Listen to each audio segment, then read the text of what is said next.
आपको irrational number को irrational कैसे साबित करना है ये बताने जा रहा हूँ, आप ध्यान दीजिए। तो एक कोई सा भी एग्जांपल लेते हैं, मान लेते हैं कि prove that √3 is an irrational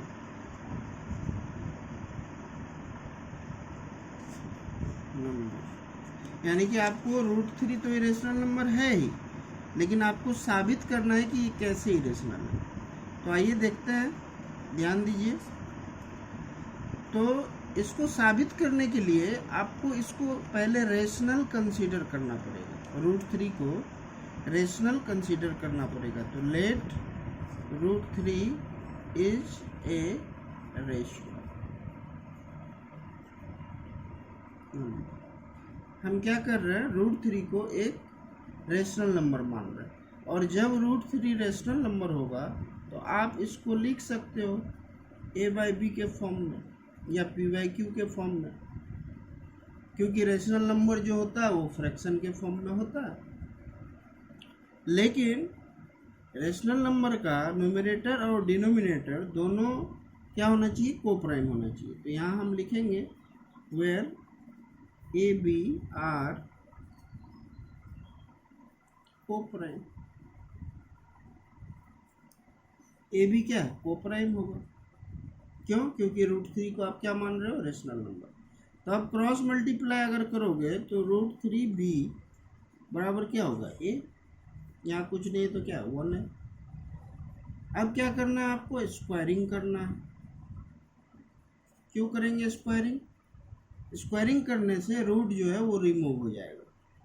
तो ये हो जाएगा आपका 3b² और इधर हो जाएगा आपका a²।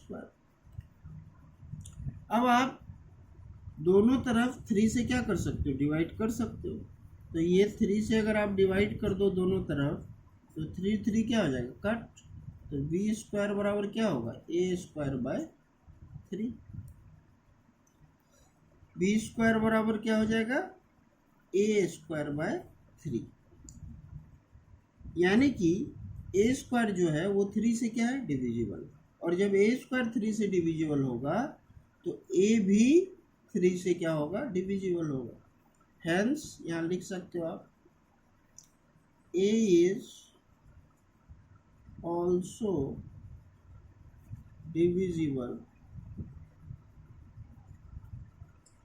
बाय 3। a² 3 से डिविजिबल है क्योंकि a²/3 है, तो a भी क्या होगा, 3 से डिविजिबल होगा। यानी कि आप लिख सकते हो अब a/3 को आप क्या कर लो, c मान लो।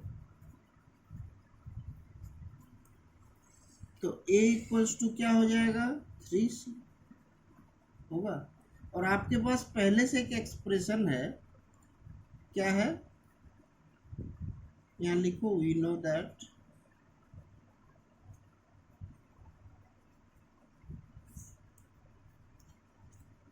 (3b² = a²। तो अब ये a जो 3c आपने फाइंड आउट करके रखा है, कंसीडर करके रखा है, इसके वैल्यू को इसमें क्या कर देना, सब्सटीट्यूट कर देना, यानी कि पुट कर देना। तो a का वैल्यू क्या है, 3c। इसको मान लो इक्वेशन 1 मान लो। तो ये हो जाएगा आपका 3b² = a क्या, 3c। तो 3c का होल स्क्वायर हम यहाँ पुट कर सकते हैं। यहाँ लिखोगे फ्रॉम इक्वेशन 1। तो ये कितना हो जाएगा, 3b² = 9c²। 3 से ये कटेगा, यानी कि b² क्या हुआ, 3c²। अब दोनों साइड आप क्या कर दो, 3 से डिवाइड कर दो, 3 कट गया। यानी कि ये फाइनली एक्सप्रेशन आ रहा है आपका b²/3 = c²। यानी कि बी स्क्वायर जो है वो 3 से क्या है, डिविजिबल है। और जब बी स्क्वायर 3 से डिविजिबल है तो बी भी 3 से क्या होगा, डिविजिबल होगा। B is also divisible by 3। तो आप क्या देख पा रहे हो, √3 को आपने ए बाई बी लिखा था, ए बी कोप्राइम होना चाहिए। कोप्राइम का मतलब है कि कॉमन फैक्टर 1 के अलावा कुछ नहीं आना चाहिए। और आप यहाँ क्या देख रहे हो कि ए का फैक्टर 3 है और बी का भी फैक्टर 3, यानी कि ए और बी कोप्राइम नहीं है। जब ए और बी कोप्राइम नहीं है तो आपका सपोजिशन क्या हो गया, रॉन्ग हो गया, यानी कि आपने जो कंसीडर किया था वो गलत हो गया। और आपने क्या कंसीडर किया था, रेशनल। और आपका जो कंसीडरेशन है वो अगर फेल हो गया तो रेशनल ना हो करके ये क्या होगा, इरेशनल होगा। तो हैंस, या आप लिखोगे हैंस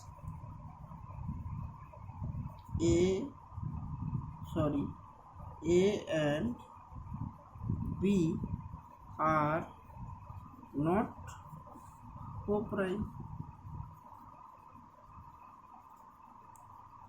जब कोप्राइम नहीं है, thus our supposition is wrong. So √3 is an irrational number. थोड़ा सा प्रैक्टिस करना पड़ेगा आपको। इस तरह का कोई सा भी हो, बहुत कर, √3 हो, √5 हो, √7 हो, √11 हो, कोई सा भी हो, आप जो है उसको इसी तरीके से क्या कर सकते हैं, साबित कर सकते हैं। आप इसको प्रैक्टिस करिए, फिर नेक्स्ट वीडियो में मैं आपको इससे रिलेटेड कुछ और प्रॉब्लम सॉल्व कराऊंगा ताकि आपका कॉन्सेप्ट क्लियर हो जाए। आप एक्सरसाइज सॉल्व करते रहिए और जो डाउट हो वो मुझसे पूछते रहिए। बाय।